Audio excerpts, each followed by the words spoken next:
গোটা পশ্চিমবাংলার অবস্থাই ভয়ঙ্কর। গুন্ডাদের হাতে চলে গেছে, গুন্ডাদের হাতে চলে গেছে।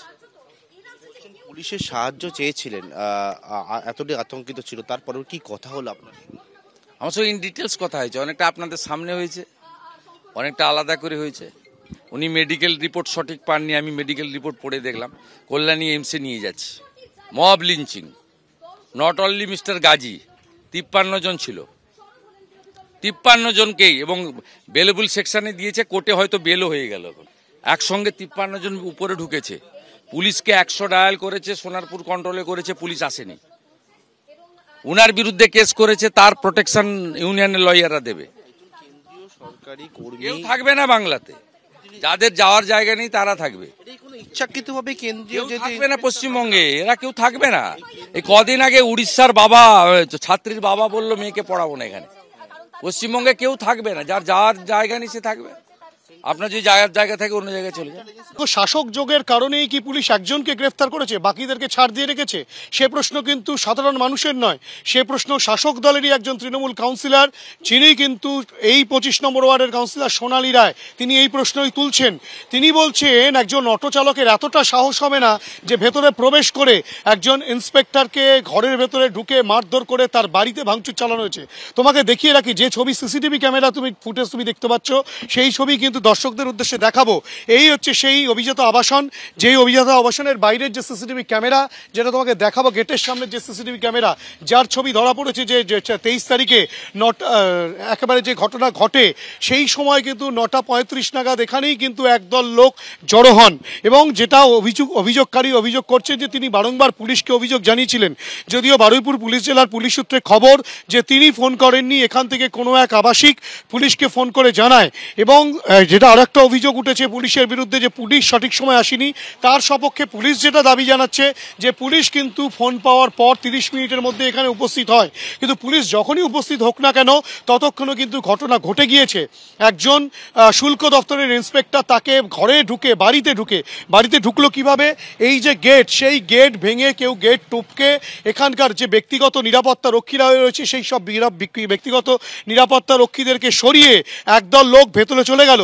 ভেতরে গিয়ে সেই ব্যক্তির কাছে গিয়ে পৌঁছে তার ঘরে ঢুকে তার ঘরে ভাঙচুর, তার বাড়িতে ভাঙচুরের পাশাপাশি তার মাথা ফাটিয়ে দেওয়া হয় তার স্ত্রী এবং সন্তানের সামনে।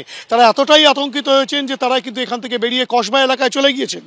এই যে গোটা ঘটনায়, এই ঘটনা প্রসঙ্গে পুলিশ যেটা বলছে, যে ঘটনার দিনকে যখন মারধরের ঘটনা ঘটে তার আগে এই ব্যক্তি অর্থাৎ কিনা ইন্সপেক্টরের সঙ্গে অটো চালকের, অটো এবং গাড়ির মধ্যে সংঘর্ষ হয়, এবং তখন পুলিশের বক্তব্য এই ব্যক্তি কিন্তু অটো চালককে মারধর করেন, পাল্টা অটো চালকও হাতাহাতিতে জড়িয়ে পড়ে। সেই ক্ষেত্রে সেই ব্যক্তি অর্থাৎ কিনা ইন্সপেক্টর ভেতরে পৌঁছে যান এবং অটো চালক সেই মুহূর্তে বাড়িতে চলে যান। পরবর্তী ক্ষেত্রে একদল লোক নিয়ে সদল বলে কিন্তু সেই অটো চালক ভেতরে প্রবেশ করেন এবং গোটা কর্মকাণ্ড ঘটায়।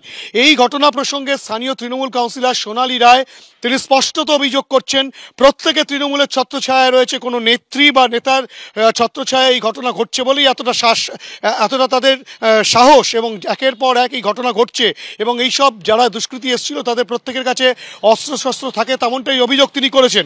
যে দল সরকারে আছে, যে রাজনৈতিক দল, দুষ্কৃতীরা সেখানে গিয়ে আশ্রয় নেয়, এদের কোনো দল হয় আপনাদের তৃণমূলের ডেফিনেটলি কোনো না কোনো নেতার আশ্রয় আশ্রিত, তাই জন্য তো এরা বারবার ছাড়া পেয়ে যাচ্ছে। ডেফিনেটলি কোনো না কোনো তৃণমূলের নেতার ছত্রছায়ায় থেকে এরা করছে, নাহলে এত সাহস হয় কোত্থেকে?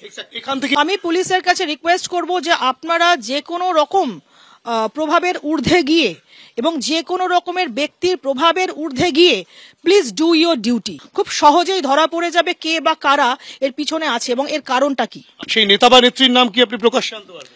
না, প্রকাশ্যে আমি আনতে পারবো না, কারণ আমি নিজে যেহেতু তৃণমূল কংগ্রেস দলটা করি। কিন্তু কেউ কেউ তারা দলের ঊর্ধ্বে মনে করে নিজেকে, তারা মনে করে যে আমরা যখন পদ পেয়েছি আমরা দলের ঊর্ধ্বে, তখন তারা এই সমস্ত অন্যায়কারীকে বা দুষ্কৃতীদের ব্যক্তিগত ভেস্টেড ইন্টারেস্টে মদত দেয়। ওদের ভয় নেই কোনো যে আমরা আইনের আওতায় আসবো। তার মানে কোথাও গিয়ে একটা প্লেজার আছে যে না কোনো ব্যাপার না, চলো ছাড় পেয়ে যাবো, আছে নিশ্চয়ই। সেক্ষেত্রে আপনি কি ব্যবস্থা নেবেন? আপনি তো এই ওয়ার্ডের আমি একজন সাধারণ কাউন্সিলর, আমার ক্ষমতা একদম সীমিত। বছর দুয়েক আগেও না সোনারপুরের এই বেহাল দশা ছিল না, অন্তত লোকাল প্রশাসনিক ব্যবস্থার ক্ষেত্রে।